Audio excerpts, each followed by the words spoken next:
उज्जैनी की शांत भूमि पर अचानक संकट का बादल मंडराने लगा। दैत्य दंबिकासुर ने अपने मायावी बल और विनाशकारी शक्ति से चारों दिशाओं में आतंक फैला दिया।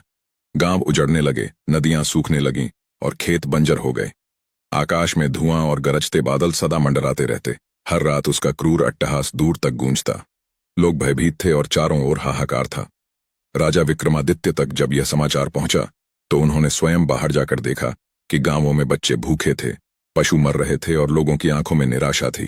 तभी एक रात एक भयंकर तूफान के बीच दंबिकासुर का दूत महल में प्रकट हुआ। उसका शरीर धुएं से बना प्रतीत होता था और उसकी आवाज गूंजती हुई गुफाओं जैसी थी। उसने विक्रमादित्य को झुककर प्रणाम किया और बोला, महाराज, दैत्य दंबिकासुर ने 7 गुत्थियां आपके समक्ष रखी हैं। यदि आप उन्हें हल नहीं कर सके तो यह प्रलय सदा के लिए जारी रहेगा। यदि आप सफल हुए तो उसका आतंक समाप्त हो जाएगा। राजा विक्रमादित्य ने गंभीर स्वर में उत्तर दिया, मैं तुम्हारे स्वामी की चुनौती स्वीकार करता हूं। कहो क्या हैं वे 7 गुत्थियां। दूत ने एक चमकीला पत्र सौंपा और धुएं में विलीन हो गया। पत्र में लिखा था, पहली गुत्थी, जो दिखती है वह होती नहीं, जो होती है दिखती नहीं। इसी प्रकार सारे गुत्थियां पढ़ लिए। राजा विक्रमादित्य ने अपने मंत्रियों को बुलाया, घोषणा की, मैं स्वयं इस रहस्य को सुलझाने के लिए निकलूंगा। मेरे लौटने तक कोई राज्यसभा का निर्णय स्थगित रहेगा। ये मेरी एकल यात्रा होगी। पहली गुत्थी का सामना विक्रमादित्य ने घोड़े पर सवार होकर जंगल की ओर प्रस्थान किया।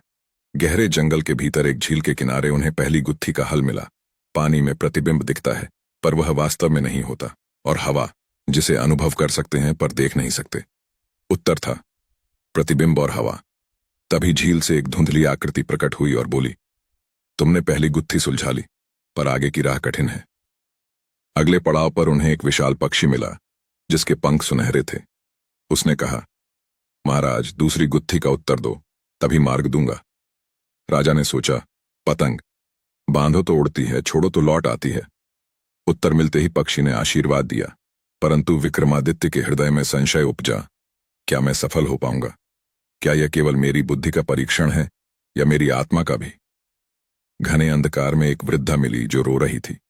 उसने पूछा, राजा बताओ, ऐसी कौन सी चीज है जिसे तोड़ो तो जुड़ती है, जोड़ो तो टूटती है? राजा सोच में पड़ गए। अचानक उनकी दृष्टि वृद्धा के आंसुओं पर पड़ी। यह था विश्वास। उत्तर सुन वृद्धा हंस पड़ी और एक अप्सरा में बदल गई जो बोली, तुमने तीसरी गुत्थी हल कर ली।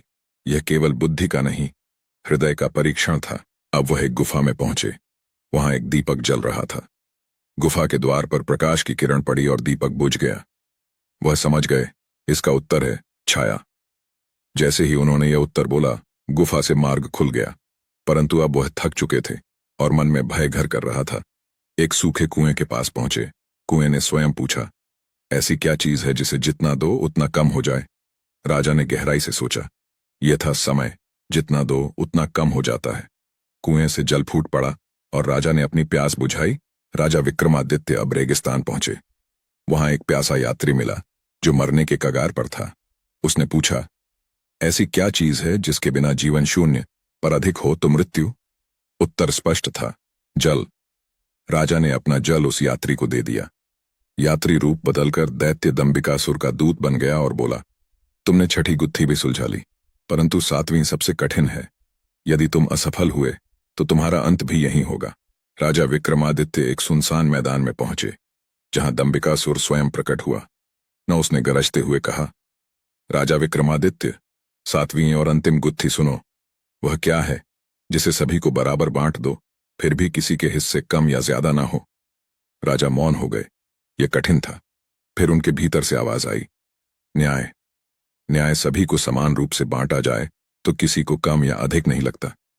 दंबिकासुर हंसा, तुमने उत्तर दे दिया, पर क्या तुम सिद्ध कर सकते हो कि तुम न्याय कर सकते हो जब अपने प्राण संकट में हो? दंबिकासुर ने एक भ्रम उत्पन्न किया। वहां 3 गरीब किसान, 2 साधु और एक विधवा प्रकट हो गए। सभी की अलग अलग मांगें थीं। विक्रमादित्य ने शांत चित्त होकर सबकी बातें सुनी और समान रूप से जल और भोजन वितरित किया। दंबिकासुर रो पड़ा और अपने दैत्य रूप से मुक्त होकर एक साधारण मानव में बदल गया।